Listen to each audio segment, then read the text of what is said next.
Artificial intelligence यानी AI, इसका boom तो आ चुका है, लेकिन इसका मतलब क्या है हम सब के लिए? क्या ये एक सुनहरे कल की शुरुआत है, या फिर हम अनजाने में किसी बहुत बड़े खतरे की तरफ बढ़ रहे हैं? तो चलिए इस बात की तह तक जाते हैं। सोचिए, आप एक गुरिल्ला हैं। सदियों से इस प्लैनेट पर आपसे ज्यादा इंटेलिजेंट कोई नहीं था, और फिर अचानक से इंसान आ जाते हैं। बिल्कुल यही मेटाफर एआई की दुनिया में एक बहुत बड़ा सवाल खड़ा करता है। क्या होगा अगर हम खुद से भी ज्यादा इंटेलिजेंट कुछ बना दें? इसे गुरिल्ला प्रॉब्लम कहते हैं। मतलब जब इंसान इवॉल्व हुए तो उन्होंने गुरिल्लों को खत्म होने की कगार पर ला खड़ा किया। तो एआई के डेवलपमेंट में ये एक वार्निंग जैसा है। सवाल ये है कि इस कहानी में क्या हम गुरिल्ला हैं और एआई इंसान? एआई रिसर्च का होली ग्रेल है आर्टिफिशियल जनरल इंटेलिजेंस यानी एजीआई। मतलब एक ऐसी मशीन जो हर चीज में, हर काम में इंसानों से बेहतर हो। बड़ी बड़ी टेक कंपनियों का यही अल्टीमेट गोल है। और हाँ, ये उस एआई से बिल्कुल अलग है जिसे हम आजकल यूज करते हैं। जमीन आसमान का फर्क है। तो जो एआई आज हमारे पास है और जिसे एजीआई कहते हैं, उसके बीच एक बहुत बहुत बड़ा गैप है। हमारे पास जो एआई है, जैसे चैटबॉट्स या फोटो एडिटर्स, वो एक खास काम में माहिर हैं। लेकिन एजीआई जो कि गोल है, वो किसी एक काम का नहीं बल्कि हर काम का मास्टर होगा, मास्टर ऑफ ऑल डोमेन्स। तो चलिए अब इस डिबेट के एक साइड को देखते हैं।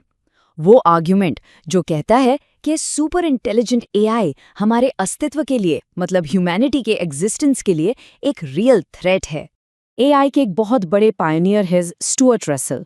उनकी सबसे बड़ी चिंता है मिसअलाइनमेंट। सीधे शब्दों में कहें तो हम जो चाहते हैं और मशीन जो समझती है, उसके बीच का गैप। इसको समझने के लिए एक सिंपल सा एग्जाम्पल लेते हैं। मान लीजिए आपने एक एजीआई को कमांड दी, क्लाइमेट चेंज ठीक करो। तो वो एआई अपने सुपर लॉजिक से हो सकता है इस नतीजे पर पहुंचे कि सबसे लॉजिकल सॉल्यूशन इंसानों को ही खत्म कर देना है। Problem solved, right? अब यहाँ एक कॉमन सवाल उठता है, अगर एआई कंट्रोल से बाहर हो गया तो? सिंपल है, हम प्लग खींच देंगे, आखिर मशीन ही तो है।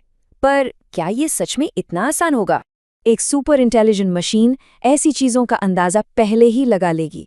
वो आपको प्लग खींचने ही नहीं देगी जब तक कि वो खुद ऐसा ना चाहे।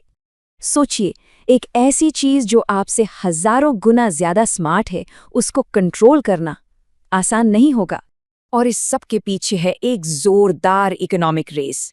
सुपर इंटेलिजेंट एआई बनाने की कीमत इतनी ज्यादा है कि आप गिन भी नहीं सकते। और जब इतना पैसा दांव पर लगा हो तो सेफ्टी थोड़ी पीछे छूट जाती है। सच तो ये है कि जो बड़ी बड़ी टेक कंपनियां इन सिस्टम्स को बना रही हैं, वो खुद भी सेफ्टी की गारंटी नहीं दे सकती। उनसे पूछो कि क्या ये मशीन अपनी कॉपी खुद बना लेगी? जवाब है, हमें नहीं पता। क्या ये आतंकवादियों की मदद करेगी? पता नहीं। क्या इसे रोका जा सकता है? बहुत बहुत मुश्किल है। तो ये तो था एक साइड ऑफ द स्टोरी, अस्तित्व का खतरा। लेकिन अब आते हैं डिबेट के दूसरे पहलू पर, उन खतरों पर जो हाइपोथेटिकल नहीं है बल्कि आज, अभी, इसी वक्त हो रहे हैं। एआई रिसर्चर मेलानी मिशेल का कहना है कि ये जो अस्तित्व के खतरे की बात है ना, ये कुछ ज्यादा ही हो गया। इस चक्कर में हम असली प्रॉब्लम्स को नजरअंदाज कर रहे हैं। वो कहती हैं, क्या आप एक एआई को न्यूक्लियर हमला करने का बटन देंगे? उम्मीद है कि नहीं। तो उनके हिसाब से फ्यूचर के इन बड़े बड़े डरों से पहले आज की प्रॉब्लम्स को सॉल्व करना जरूरी है, जैसे कि एल्गोरिथमिक बायस। Facial recognition software dark skin वाले लोगों पर ज्यादा गलतियां करता है, इससे गलत गिरफ्तारियां तक हुई हैं। फिर हैं डीप फेक्स, नेताओं की नकली आवाजें बनाकर गलत इन्फॉर्मेशन फैलाई जा रही है। और हेलुसिनेशंस, मतलब जब एआई मॉडल्स ऐसी बातें बना देते हैं जिनका कोई वजूद ही नहीं है। वकीलों ने तो चैट जीपीटी का यूज करके नकली लीगल केसेस तक कोर्ट में पेश कर दिए।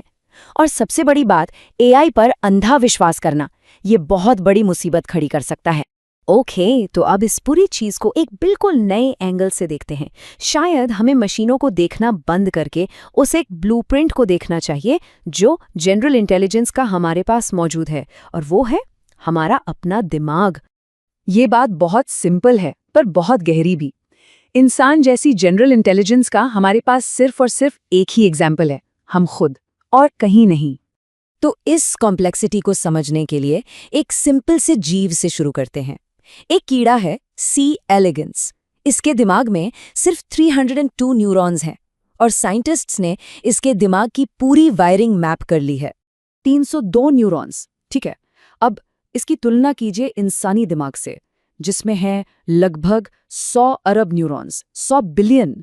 हमने इसे मैप करना अभी ठीक से शुरू भी नहीं किया है। मतलब कॉम्प्लेक्सिटी का लेवल सोचिए।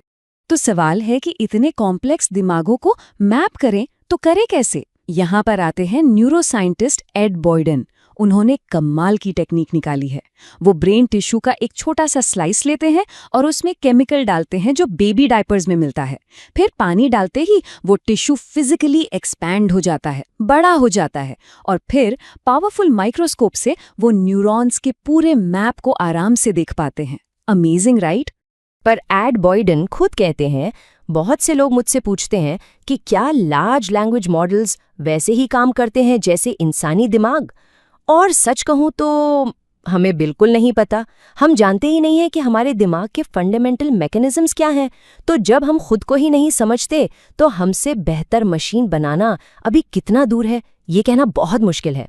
तो इन सब बातों का मतलब क्या निकलता है? हमने डिबेट के दोनों साइड्स देखे। एक तरफ है क़यामत का डर और दूसरी तरफ है वो प्रॉब्लम्स जो आज हमारे सामने हैं।